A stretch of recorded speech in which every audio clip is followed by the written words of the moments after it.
Hola amigos, hoy vamos a hacer un análisis y una crítica del capítulo número 2 del libro Lo que Varguitas no dijo de Julia Orquídea Illanes. En este capítulo nos cuenta la señora Julia Orquídea cómo continuó su búsqueda por un alcalde o un lugar donde una autoridad pudiera casarla con Mario Vargas Llosa. Ella nos cuenta también que fue muy difícil encontrar a alguien. Tuvieron que buscar, fueron a diferentes pueblos, fueron a la localidad de Chincha, y pero lamentablemente tuvieron problemas inclusive graciosos, ¿no? Muchas anécdotas. Nos cuenta de que cuando llegaron al primer pueblo, el alcalde eh, estaba con unas copas de más y se negaba rotundamente a casarlos, ¿no? Y ella nos comenta, no, decía, de ninguna manera, esta señorita es muy bonita para que se case, riendo a carcajadas. Seguramente por el alcohol que llevaba dentro. No hubo forma de persuadirlo, nosotros nos quedamos desconcertados. A partir de esa sorpresiva negativa se sucedieron las más increíbles peripecias. En la búsqueda de alguien que nos casara se pasó el día, nos fuimos al hotel. Sí, aquí en este lugar interrumpo para aclarar que en este capítulo la señora Julia Orquídea nos cuenta, nos abre su corazón y nos cuenta de algo que para ella es muy sagrado, tal vez es la palabra, eh, algo que es como una joya que no quería que nadie supiera. Eh, Nos cuenta de algo sobre cómo fue esa noche que pasó con su esposo la noche antes de casarse. Y, y ella no... Fue este el motivo por el que ella se amargó mucho cuando leyó el libro La tía Julia y el escribidor, pues de unos sentimientos tan profundos y de una historia que para ella era tan suya y tan privada y tan hermosa, unos recuerdos que al contarnos, al leer, uno se da cuenta que ella tiene en la memoria hasta los colores, hasta todo lo que sucedía a su alrededor, que nada de eso se había borrado de su memoria. Por lo tanto, era lo más importante tal vez, ¿no? Un recuerdo para ella que era como guardar, como dije antes, una joya preciosa que no quería mostrarle a nadie y tenía todo el derecho de no hacerlo. Pero ya que en este libro se había puesto ese momento tan importante para ella como algo cómico, como algo gracioso, como unas aventuras o algo así. Entonces, en este libro, ella nos cuenta cómo fue. Y a pesar de que es algo muy sencillo, em, prefiero leerlo y respetar em, que para ella esto era muy, muy importante, muy profundo y no era motivo de risa. ¿Mm? Dice, tomamos dos piezas, una para Javier y Mario y otra para mí. Cuando Mario me acompañó hasta la puerta de mi habitación, le di un beso de buenas noches. Me abrazó muy fuerte, me besó muchas veces, con la pasión que hasta ese momento para mí era desconocida en él, y como nunca antes lo había hecho. Confieso que me encontraba atemorizada. Me miró apartándome un poco de sí y me dijo, Negrita, no me botes, déjame a tu lado. Para mí tú eres mi mujer. No me eches, por favor. Mañana, sea como sea, nos casaremos. No tienes por qué preocuparte de nada. Por favor, te adoro, te necesito conmigo, negrita. Y se quedó conmigo. Anticipábamos apenas unas horas nuestra noche de bodas, sin que antes se hubiera producido, como ya lo dije, la más pequeña insinuación de una entrega, a pesar del gran amor que sentíamos el uno por el otro. Luego nos cuenta que a la mañana siguiente se levantaron temprano y se fueron a un pueblito llamado Grocio Prado, donde encontraron por fin a un alcalde que estaba dispuesto a casarles. Aunque al principio había notado la diferencia de edad, por supuesto, y estaba un poco escéptico, pero ella nos aclara que después de todo parecía un hombre bondadoso y que les entendió y que aceptó casarles. También menciona aquí a la santa del lugar. Dice, estábamos bastante lejos de nuestro punto de partida.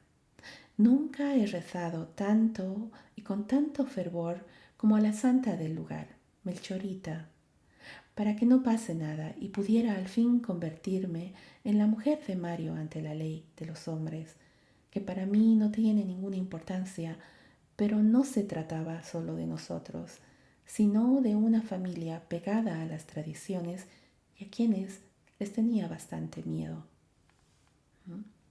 Luego nos cuenta que el alcalde se había ausentado casi todo el día y que luego después de una larga espera volvió y que iba a iniciar la ceremonia, pero tenían solamente un testigo y era necesario tener dos, ¿no? Su amigo Javier.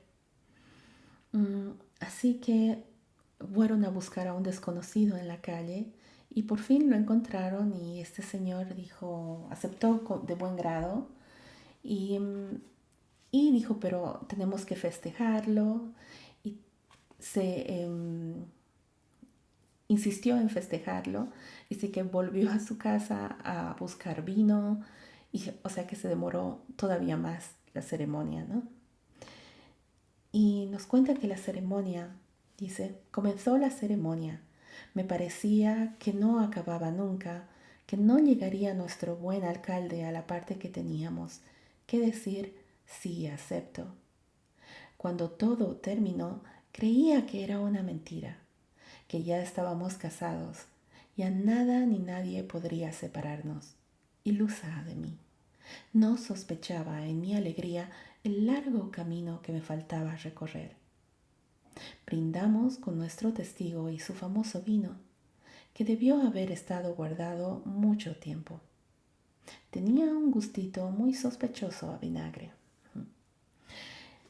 Después de esto nos cuenta que, bueno, que el día siguiente fueron a comer juntos, que se habían acostumbrado a murmurar en vez de hablar fuerte, ¿no? Como si escondieran algo.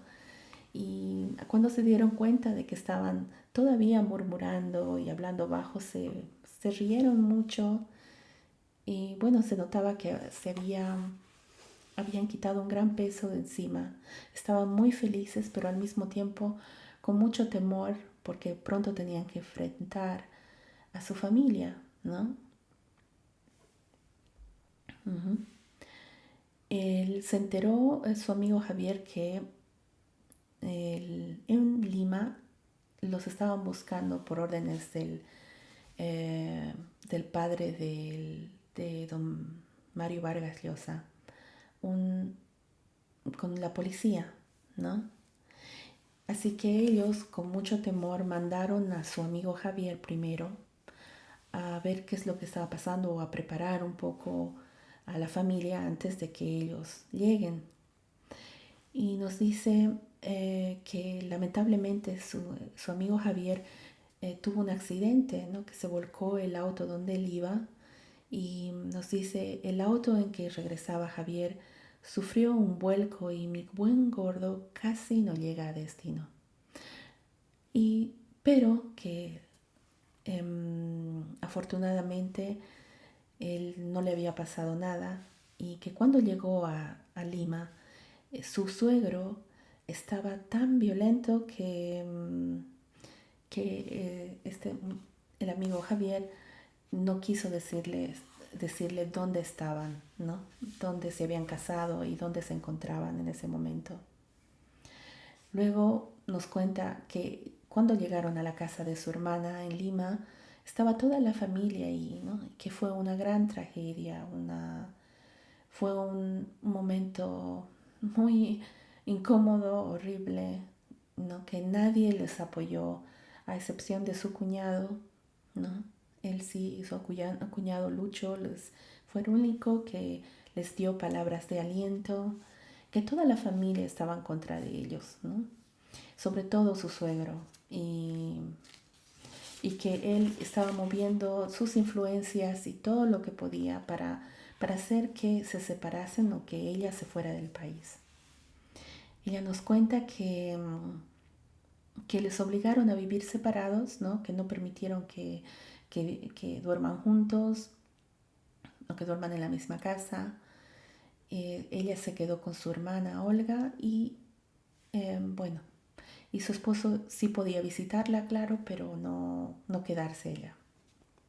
Que fue un tiempo tan difícil que para don Mario Vargas Llosa fue más difícil aún, ¿no?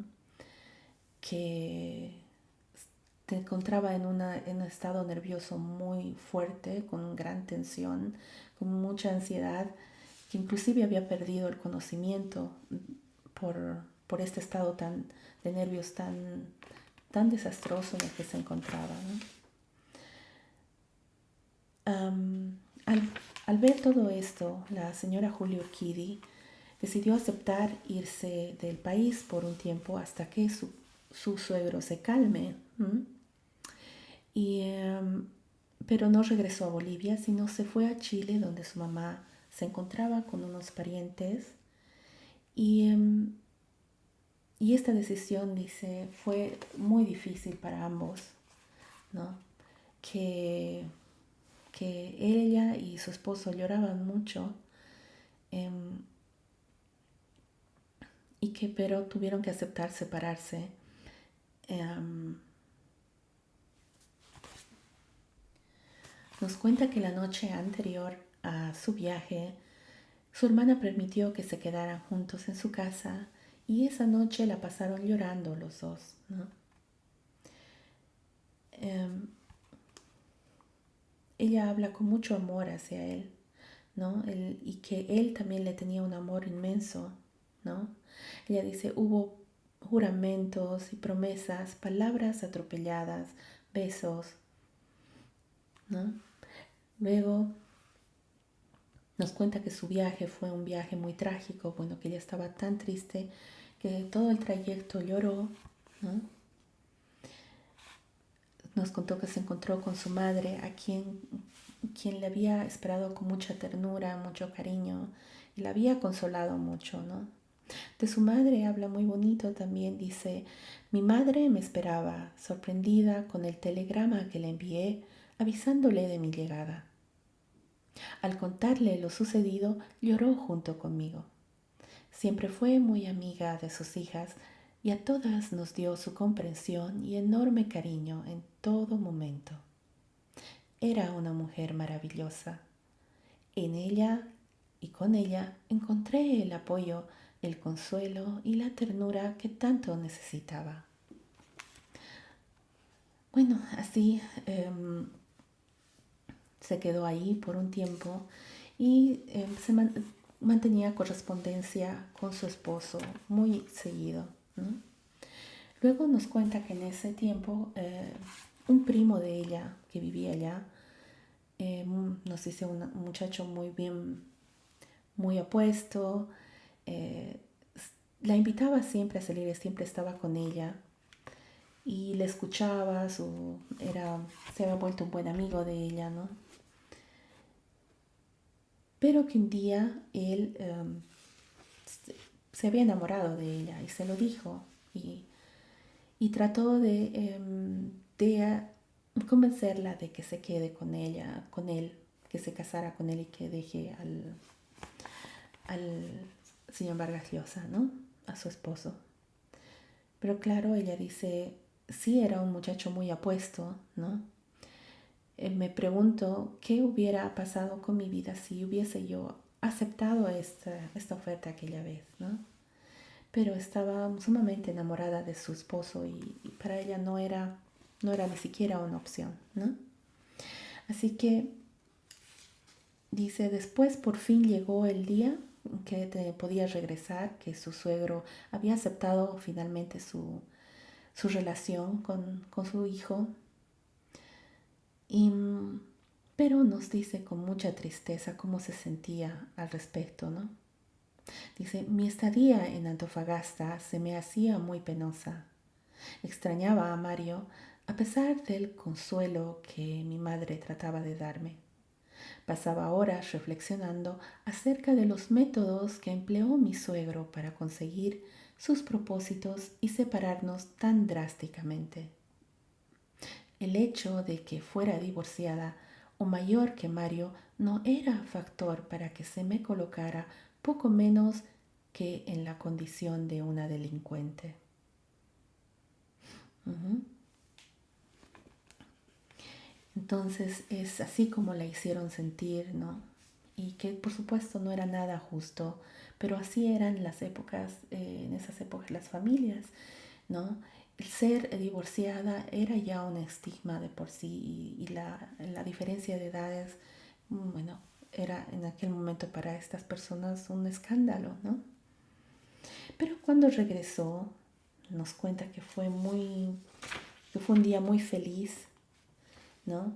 A pesar de que tuvo un inconveniente antes con el cónsul del Perú que no quiso darle la visa para ingresar a Perú, pero que ella tenía amistad con el cónsul de Francia y este intervino para que el cónsul del Perú le dé la visa, ¿no? Luego nos dice, me despedí apenada de mi madre por dejarla con su preocupación tan intensa por mí. Le prometí que le escribiría desde Lima para contarle con todo detalle lo que ocurrió. También ella, como es obvio, quería lo mejor para su hija y le preocupaba la edad de Mario y su inestable condición de estudiante. En el avión me di cuenta de las miradas que me dirigían algunos pasajeros. Pronto encontré la respuesta de tan curiosa actitud. Era tal mi alegría que me reía sola. Qué vuelo más largo. Me parecía que no llegaría nunca, hasta que por fin aterricé en Lima. En el aeropuerto me esperaban Mario, mi hermana, Lucho y Nancy. ¿Mm? Y así termina este capítulo, este segundo capítulo, ¿no? Del que podemos ver qué tan difícil fue para ella esa separación, qué, qué tan importante fue para ella este capítulo de su vida, ¿no? Qué, qué tan serio y tan determinante, ¿no? Ella era una persona que amaba profundamente al escritor Mario Vargas Llosa, a pesar de que en ese momento él era tan joven y era tan inexperto, no tenía un trabajo estable, ¿no? Quisiera citar nuevamente una parte donde ella habla de él, de sus sentimientos hacia él. Dice, después de muchos años me he preguntado qué hubiera pasado si hubiera aceptado a Elena estando tan enamorada de Mario. ¿Mm? Escuchaba todas esas palabras de amor que me decían, pero nadie sabe cómo la telaraña del destino sutilmente nos envuelve a todos y hace con nosotros lo que quiere. Bueno, no era esta la parte que quería citar, de todas maneras es, bueno, es una, ya eso es lo que ella dijo cuando este muchacho quiso convencerla de que se quede con él, ¿no? Pero ella menciona en todas partes del libro cuán profundamente enamorada estaba del escritor. Y sobre este capítulo puedo decir que la parte más importante es quizás cuando ella habla de su noche de bodas, con la delicadeza que ella habla de esa su noche de bodas, un día antes de casarse, ¿no? Con la delicadeza y el cuidado como si fuera una joya realmente delicada y preciosa o un cristal, ¿no? Y puedo entender por ese lado, puedo entender muy bien cómo se habrá sentido cuando leyó este acontecimiento en el libro, en el libro La tía Julia y el escribidor, que leyó este mismo acontecimiento como, sí, como algo un poco grotesco, ¿no? Como una aventura de una persona, no sé, que con una aventura graciosa, seguramente le ha debido doler mucho. Um, bueno, por el momento eso es todo.